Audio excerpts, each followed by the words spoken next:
کچھ دنوں پہلے امریکی صدر ڈونلڈ ٹرمپ سعودی عرب کے دورے پر تھے، جہاں وہ سعودی حکومت کے ساتھ تجارتی اور معاشی معاملات پر بات چیت کر رہے تھے۔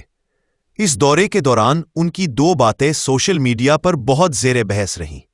ایک یہ کہ اگر سعودی عرب اسرائیل کو تسلیم کر لیتا ہے تو وہ اسے اپنی بڑی کامیابی سمجھیں گے، اور دوسری یہ کہ انہیں امید ہے سعودی عرب ابراہیمی معاہدے کا حصہ بن جائے گا۔ اسرائیل کو تسلیم کرنے کا معاملہ مسلمانوں کے لیے نہایت حساس ہے۔ بظاہر تو ابراہیمی معاہدے کو عرب اور اسرائیل کے درمیان تعلقات بہتر بنانے کے لیے پیش کیا جاتا ہے، لیکن اس معاہدے کے پیچھے ایک گہرا تہذیبی اور فکری مقصد بھی چھپا ہوا ہے جس پر بات کرنا ضروری ہے۔ دنیا بھر میں ایک عرصے سے یہ بات چلی آ رہی ہے کہ مذاہب کے درمیان ہم آہنگی، مکالمہ اور اتحاد ہونا چاہیے۔ اس کوشش کے پیچھے اصل مقصد یہ ہے کہ مذہب کو صرف ذاتی عقیدے اور اخلاقیات تک محدود کر دیا جائے اور اس کا معاشرتی، سیاسی اور ثقافتی کردار ختم کر دیا جائے۔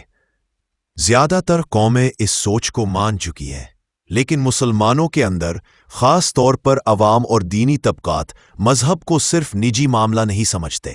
اسی رکاوٹ کو ختم کرنے کے لیے مختلف مذاہب کو قریب لانے کی کوششیں ہو رہی ہیں تاکہ مسلمانوں کو بھی اس نئے عقلی فلسفے میں قید کیا جا سکے۔ اسی کوشش کا ایک حصہ ابراہیمی مذاہب کے نام پر مختلف مذاہب یعنی اسلام، عیسائیت، یہودیت اور بعض لوگوں کے نزدیک ہندو مت کو ایک جگہ اکٹھا کرنا ہے۔ اسی سوچ کے تحت ابوظہبی میں ابراہیم ہاؤس کے نام سے ایک عمارت بھی بنائی گئی ہے جس میں مختلف مذاہب کی عبادت گاہیں ایک ہی جگہ پر موجود ہیں۔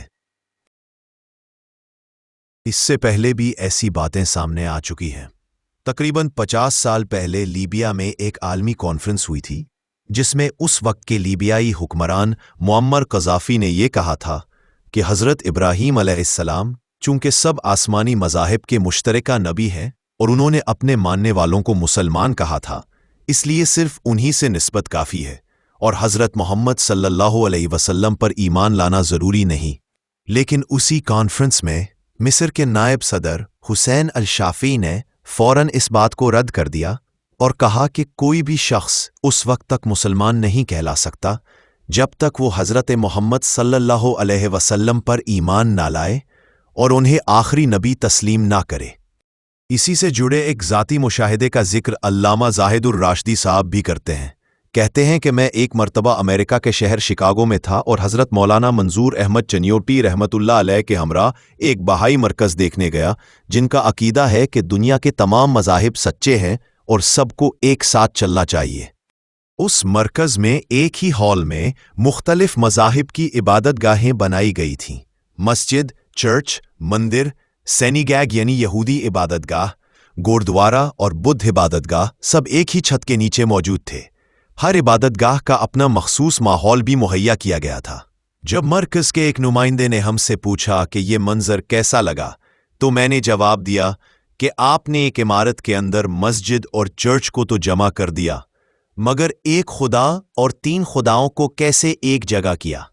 وہ مسکرا کر کہنے لگے کہ یہ فلسفے کی باتیں ہیں۔ میں نے کہا کہ یہ فلسفہ نہیں بلکہ عقیدے اور ایمان کی بات ہے۔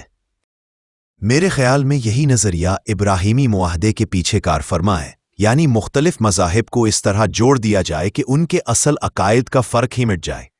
یہ بات دین سے وابستہ لوگوں اور دینی قیادتوں کی توجہ چاہتی ہے تاکہ وہ اس نئے نظریے کو صرف ظاہری سفارتی امن کی نظر سے نہ دیکھیں بلکہ اس کے گہرے عقیدتی اور تہذیبی اثرات کو بھی سمجھیں۔